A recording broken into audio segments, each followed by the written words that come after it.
Welcome back to the Deep Dive.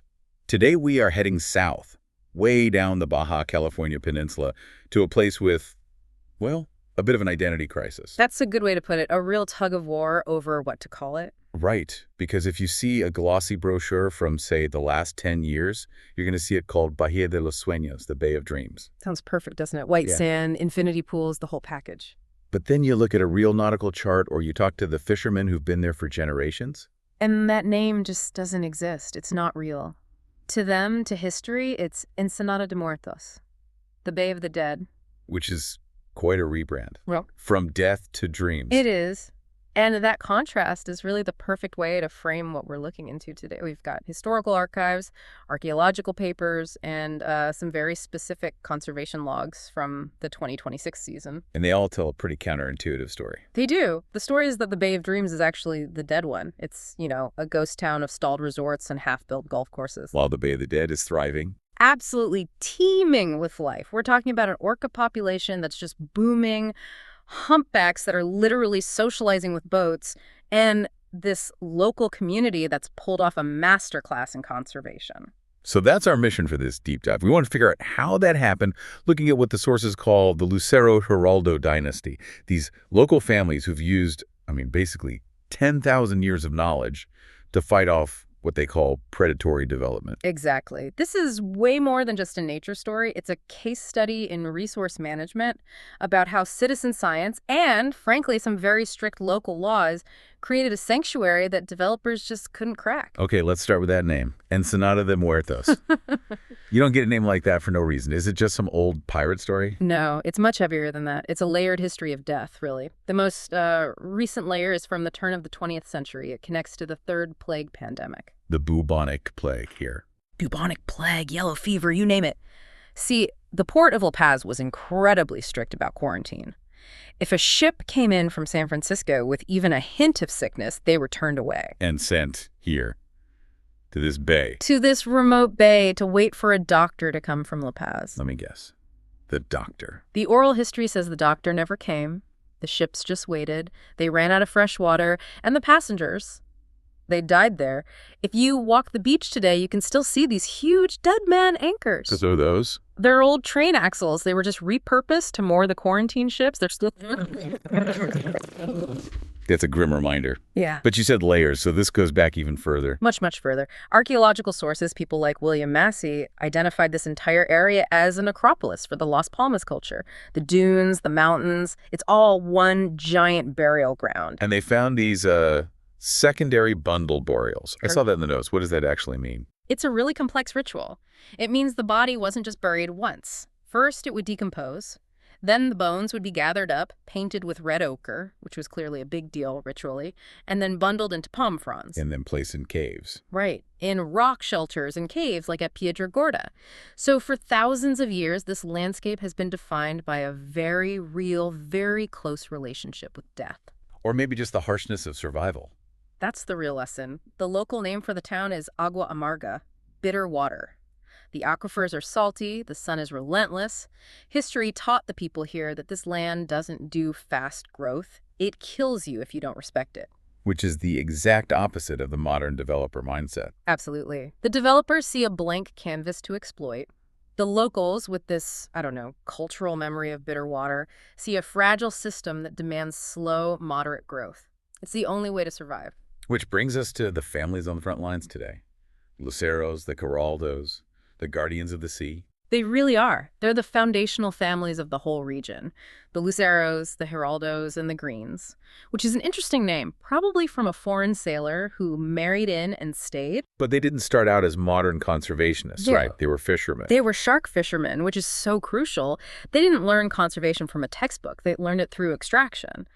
But the skills are identical. Reading the currents, knowing the seafloor. All the things you need to be a successful fisherman are what you need to be a successful guide. Precisely. And the key figure here, according to the sources, is a man named Juan Luis Lucero. He was the one who really pivoted the whole community. He was a master of the handline technique, right? Yeah. Fishing a mano. Yes. And don't underestimate that. It's not just holding a string. I was picturing that. It's so much more nuanced. You have the line directly in your hand, no rod, no reel. You can literally feel a fish just thinking about the bait. It's surgical. You target one specific fish, not a whole school like with a net. A very selective process. Incredibly selective. And Juan Luis just took that philosophy and applied it to tourism. He realized the skill it took to find a prize roosterfish could be used to find a pod of orcas. And a live whale is worth more than a dead shark. Infinitely more. But what makes the Agua Amarga model different is sovereignty. The sources really stress this. They didn't sell their boats and wait for hotel jobs. They kept their boats. They kept control. They own the means of production. Exactly. They own the pangas, so they dictate the terms. And the results of that control are, well, they're pretty stunning. These logs from the 2026 season on the orca population are wild. It's an explosion of life. While other orca pods are struggling, the resident group in the Cerralvo channel has grown to about 20, maybe 22 individuals. And it's their condition, too. The report mentions no peanut heads. What's that? A biological marker. It is, yeah. When an orca is starving, they burn the fat reserve behind their blowhole, and it creates a dent, like a peanut shell. It's a terrible sign. These whales are robust. The logs show 3 new calves just this year. What are they eating down there? It's a mobula ray buffet. The channel is just full of them. But food is only half the story. The other half is about stress. This is where the human interaction comes in. Mayor Lucero Juan Luis's daughter and captains like David Cerralvo. They have very specific rules. They do. This is the orca standard.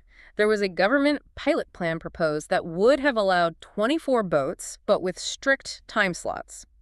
You get your 30 minutes, then you leave. That sounds reasonable on paper. Why'd they fight it? Because it creates a frantic energy.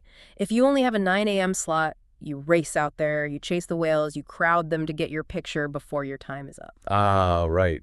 It's stressful for the animals. And it creates so much engine noise. The locals fought for something different. A hard cap of only 16 boats for the entire area, but with no time slot. So the philosophy is different? It's casual engagement, or passive observation. They call it the floating log method. What does that mean? Engines off. Or neutral. You just drift. You become a floating log. If the orca's curious, it comes to you. If it leaves, you let it go. There's no chasing. Ever. And the whales? They trust the boats. The data suggests they recognize them. The calves are growing up seeing these specific boats as just harmless parts of their world. The 2026 logs even describe humpback whales using the boats as escorts. Escorts? From what? The orcas? Well, humpbacks are known to protect other species from orcas. It's a weird altruistic thing they do. But here, it's calmer. The humpbacks just seem to be socializing. They approach without any fear. It's a trust that's been built over decades. That is incredible. But this aquatic utopia is right next to a mess on land. The ghost resorts. That's the other side of the coin. The water is thriving, but the land is littered with failures. Projects like Cueva de León, Los Trenes. What's the pattern? Why do they fail? It's that predatory model we talked about. Yeah. And the locals are, well, they're very direct about it. The sources quote them calling these developers wealthy parasitic usurpers. Wow. Okay, strong words. But they feel it's accurate. A developer comes in, sees a beach, and immediately plans a massive resort with a golf course. A golf course. And a place called Bitterwater. It's insane. It's ecologically suicidal. They drill into the aquifer, they deplete it, the water turns salty, and the whole project collapses. The developers cut their losses and just leave. They leave these concrete skeletons to rot. But the local community, the Yushido, they're fighting back now with legislation. They got smart. They created what's basically a mandatory letter of intent for any new developer, and the demands are huge. I'm looking at the list. Water sovereignty, 100% solar. Those are just the start. The real genius is the remediation bond. How does it work? Simple. You want to build. You have to put a huge amount of cash in an escrow account first. If you abandon the project, the community keeps the money and uses it to tear down your mess. That changes everything. It forces them to have skin in the game. Exactly. It filters out the predators. The community's attitude is, we are educated, we are trained, and we are competent. They don't need outsiders. They see that as the single greatest risk to their future. And this fight isn't just financial, it's scientific. Which brings us to citizen science, and this figure, Paul Billow, El Campesino. Yeah, Billow is a key part of this ecosystem. He's an environmental steward who created a massive digital library called Uto TV. It's more than just whale videos for YouTube, I take it. Oh, it's a legal weapon. Yeah. In conservation, the biggest problem is often a data desert. A developer can say, we surveyed for 2 days and saw nothing important, and there's no data to prove them wrong. So the permit gets approved. Right. But bureaus and the captains, they're creating environmental baselines. They log video, they identify individual whales by their fin notches, they map behavior, they even report illegal boats. So a developer says, no whales here, and they can just pull up a time-stamped video of a calf feeding in that exact spot. Precisely. It turns every tourist trip into a data gathering mission. They have a deadline of July 31st, 2026 to submit all these logs. It creates a legal shield that is incredibly difficult to penetrate. It's fascinating how they're blending tradition with tech. Guillot is pushing for electric silent observation. Yeah, moving away from diesel engines. It's not just about carbon, it's about acoustic smog. The noise. The noise. Whales live in a world of sound. Diesel engines are like a constant roar that masks everything. Electric engines, they bring the quiet back. They let the animals be themselves. Guillot has this great way of describing it, a sort of sumi-e meets tech aesthetic. It's the perfect metaphor. Sumi-e is that minimalist Japanese ink wash painting, right? Yeah. Capturing the essence of nature. He wants technology that does that sort of disappears and lets nature be the focus instead of dominating it. It's an amazing synthesis. Generational knowledge meets digital archives and electric motors. And it works. That's the takeaway here. The Agua Amarga model proves that locals, with their deep knowledge and the right tools, manage resources better than any outside corporation. It all comes back to that initial irony, the Bay of the Dead. The irony is just. It's perfect. The developer's Bay of Dreams is a graveyard of dead concrete, while the Bay of the Dead is a nursery for the ocean's apex predator. It's alive because the people there refuse to sell its soul. It really makes you question our whole definition of wealth. Absolutely. Is wealth the empty luxury villa that destroyed the water table?